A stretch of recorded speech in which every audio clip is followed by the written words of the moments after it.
ಕವನವನ್ನು ವಾಚಿಸಲಿದ್ದಾರೆ. ಮುಂದಿನ ತಯಾರಿಯಲ್ಲಿ ಶ್ರೀಮತಿ ಪಾರ್ವತಿ ಕಾರಂತ್. ಎಲ್ಲರಿಗೂ ನಮಸ್ಕಾರ. ಅಕ್ಷರನಾದ ಶ್ರುತಿ ಮೇಡಮ್ ಅವರು ನಿಜವಾಗ್ಲೂ ಒಳ್ಳೆ ವಿಷಯಗಳನ್ನು ಕೊಟ್ಬಿಟ್ಟಿದ್ದಾರೆ. ಹೆಣ್ಣು ತಾಯಿ ಅಂದಾಗ ಪ್ರತಿಯೊಂದು ಕವಿನೂ ಭಾವನಾತ್ಮಕವಾಗಿ ಬರೆಯೋ ಅವಕಾಶ ತುಂಬ ಚೆನ್ನಾಗಿ ಸಿಗುತ್ತೆ. ನನ್ನ ಒಂದು ಕವನನ ನನ್ನ ಪ್ರೀತಿಯ ಕವಿಯಿತ್ರಿ ಹಾಗೂ ಈ ದಿನದ ಅತಿಥಿಯಾದ ಆಶಾ ಶಿವು ಮೇಡಮ್ ಓದಿದ್ರು. ಅದನ್ನೇ ನಾನು ಮತ್ತೆ ವಾಚಿಸ್ತಾ ಇದ್ದೀನಿ. ಅವ್ರಿಗೂ ನನ್ನ ಹೃದಯಪೂರ್ವಕ ಧನ್ಯವಾದಗಳು. ಹೆಣ್ಣು, ನನ್ನ ಕವನದ ಶೀರ್ಷಿಕೆ ಹೆಣ್ಣು ಜಗ ಬೆಳಗೋ ಕಣ್ಣು. ಪದಗಳಿಗೆ ಸಿಗದ ವರ್ಣಿಸಲಾಗದ ದೇವತೆ, ಎಷ್ಟು ಬರೆದರೂ ಸಾಲದು ನಿನ್ನ ಬಗ್ಗೆ ಕವಿತೆ. ಯಾರಿಗೂ ಸಾಟಿ ಇಲ್ಲದೆ ತೋರುವೆ ನೀ ಮಮತೆ, ಹೆಣ್ಣೆ ನಿನಗೆ ಅರ್ಪಿಸುವೆ ಈ ನನ್ನ ಮನದ ಕವಿತೆ. ಹೆಣ್ಣೆನಿಸಿರುವವಳು ಮನೆಯ ಮಹಾಲಕ್ಷ್ಮಿ, ಹೆಣ್ಣೆ ಈ ಮನುಕುಲದ ಸೃಷ್ಟಿಯ ಆದಿಶಕ್ತಿ.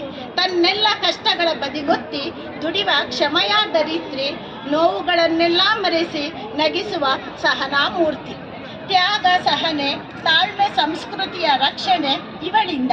ತ್ಯಾಗದ ಪ್ರತೀಕ, ಸಂಬಂಧಗಳ ಹುಟ್ಟು ಹೆಣ್ಣಿನಿಂದ. ಪ್ರೀತಿಯ ಮಮತೆಯ ಅಕ್ಷಯ ಪಾತ್ರೆ ಅವಳಿಂದ. ಜಗ ಬೆಳಗೋ ಕಣ್ಣಾಗಿಹಳು ಪ್ರಜ್ವಲ ಭವ್ಯತೆಯಿಂದ.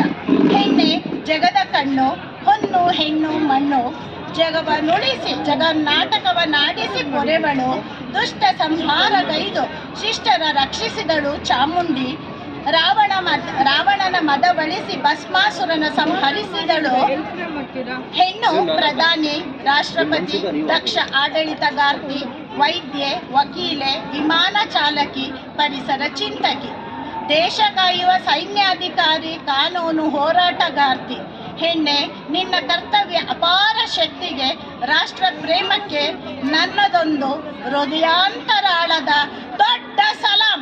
ಇಲ್ಲಿ ನೆರೆದಿರುವ ಎಲ್ಲ ಮಹಿಳೆಯರಿಗೂ ನನ್ನದೊಂದು ದೊಡ್ಡ ಸಲಾಂ. ಧನ್ಯವಾದಗಳು ಅವಕಾಶಕ್ಕಾಗಿ.